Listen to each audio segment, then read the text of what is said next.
ओम शांति। 15 मई। आज एक ही बात पर बार बार बाबा के महावाक्य चल रहे हैं। लोग तुमसे पूछते हैं, तुमने सेल्फ रियलाइजेशन किया है, आत्मा का साक्षात्कार किया है? तुम उन्हें कहो हाँ। न केवल साक्षात्कार लेकिन आत्मा के बारे में संपूर्ण ज्ञान हमें स्वयं परमात्मा से प्राप्त हुआ है। वही ज्ञान के सागर हैं, सुख शांति के सागर हैं, गीता ज्ञान दाता हैं, सृष्टि के बीज हैं, पतित पावन हैं। उनसे हमें आत्मा का संपूर्ण ज्ञान मिला है।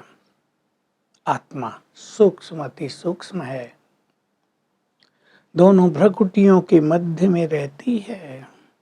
आत्मा में ही सारे संस्कार भरे हुए हैं। आत्मा ही कर्म करती है और फल पाती है, फल भी आत्मा भोगती है। आत्मा ही एक शरीर छोड़ के दूसरा लेती है, परम धाम से आई है। संपूर्ण ज्ञान हमें मिल गया है, क्योंकि केवल साक्षात्कार करने से अनुभूति नहीं होगी, सेल्फ रियलाइजेशन नहीं होगा। मुझ आत्मा में क्या क्या क्वालिटीज हैं, मैंने कितने पुनर्जन्म लिए, सतयुग में कहाँ थे हम।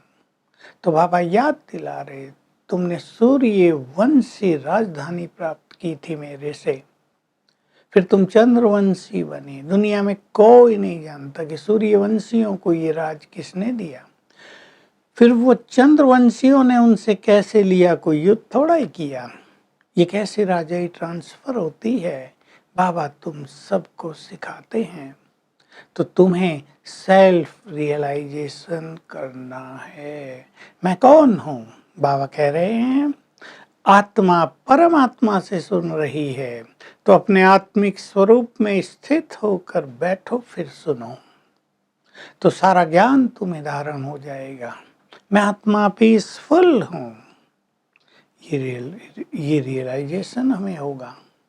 हमें गहन शांति की अनुभूति होगी। मैं आत्मा इस देह से न्यारी हूँ, न्यारे होते ही डीप साइलेंस की अनुभूति होगी। मैं आत्मा परम पवित्र हूँ, पवित्रता बढ़ेगी।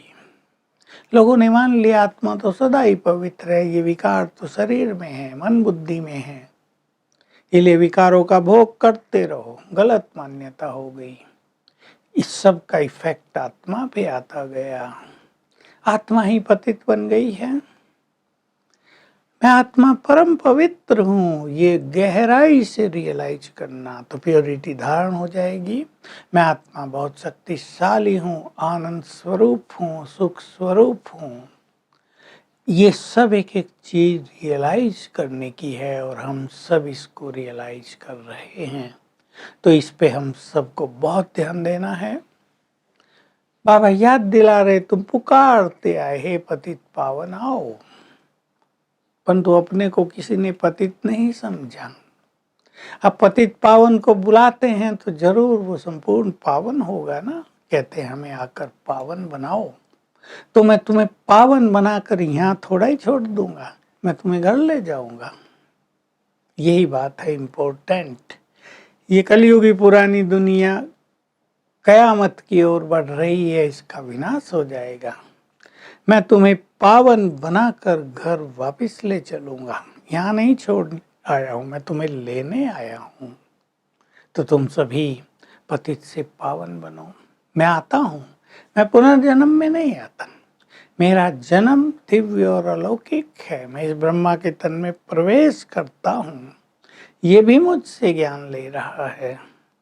तो देखो बहुत बड़ी चीज है, हमें पतित से पावन बनना है। अब आज बाबा ने इसके लिए बार बार कहा है। भगवान वाच है, तुम अपने को आत्मा समझकर मुझे याद करो, तो तुम्हारे जन्म जन्म के विकर्म नष्ट हो जाएंगे। तुम्हारे अंदर जो खाद पड़ गई है, इम्प्योरिटी आ गई, एलॉय आ गई, वो सब निकल जाएगी।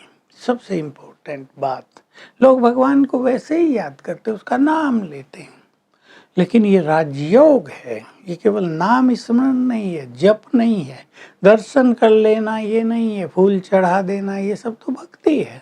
बुद्धि योग उससे लगा देने से उसकी शक्तियां हम में आने लगती हैं, और ये शक्तियाँ हमें पावन बनाती हैं, हमारे जन्म जन्म के विकर्मों को नष्ट कर देती हैं। तो हमें आज की मुरली से दो बातें धारण कर लेनी हैं। सेल्फ रियलाइजेशन की ओर बहुत अच्छी तरह से बढ़ना है। बिल्कुल ये अनुभव हो जाए, मैं आत्मा अलग हूँ, ये देह अलग है। देह में रहते भी जैसे हम देह में नहीं हैं, इसे एकदम न्यारे हैं। और घर आने जाने की ड्रिल करते रहें, बीच बीच में चलकर अपने शांति धाम में कुछ क्षणों के लिए बैठ जाया करें, तो डीप साइलेंस की अनुभूति होती रहेगी। एक ये अनुभूति हमें बढ़ानी है। दूसरी, मैं आत्मा बहुत पावरफुल हूँ। आत्मा मरती नहीं, आत्मा अजन्मा है। तो जैसे मृत्यु के बाद आत्मा देह से न्यारी हो जाती है, हम जीते जी देह से न्यारे होने की अनुभूति करते रहें और अपनी शक्तियों को पहचानते रहें।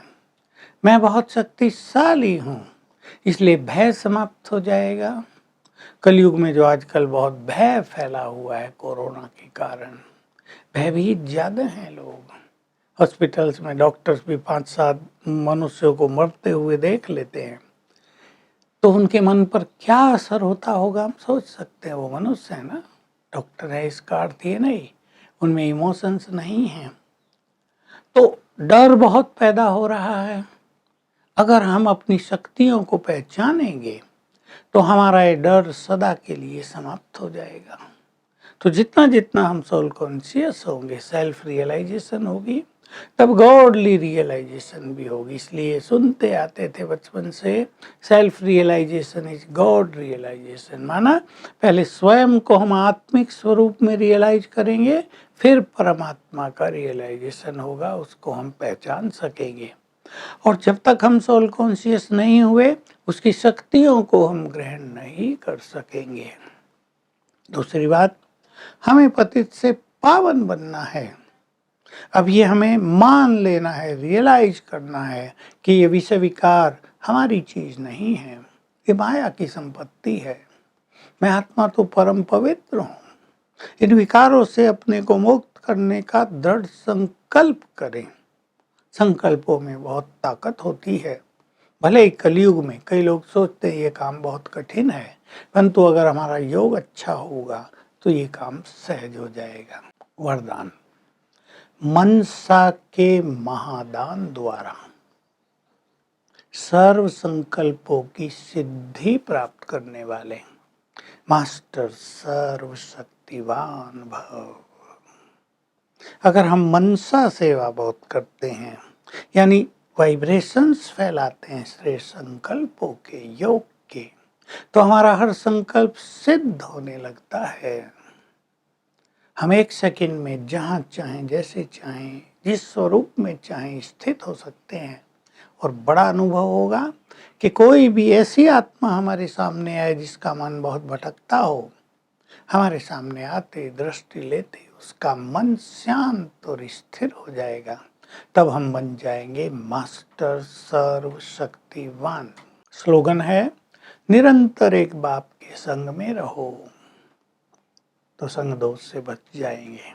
तो आज सारा दिन हम देह से न्यारे होने का अभ्यास करेंगे और अनुभव करेंगे मैं आत्मा बहुत बहुत पीसफुल, यानी शांति की शक्ति से भरपूर, परम पवित्र और बहुत शक्तिशाली हूँ, मास्टर सर्वशक्तिवान हूँ।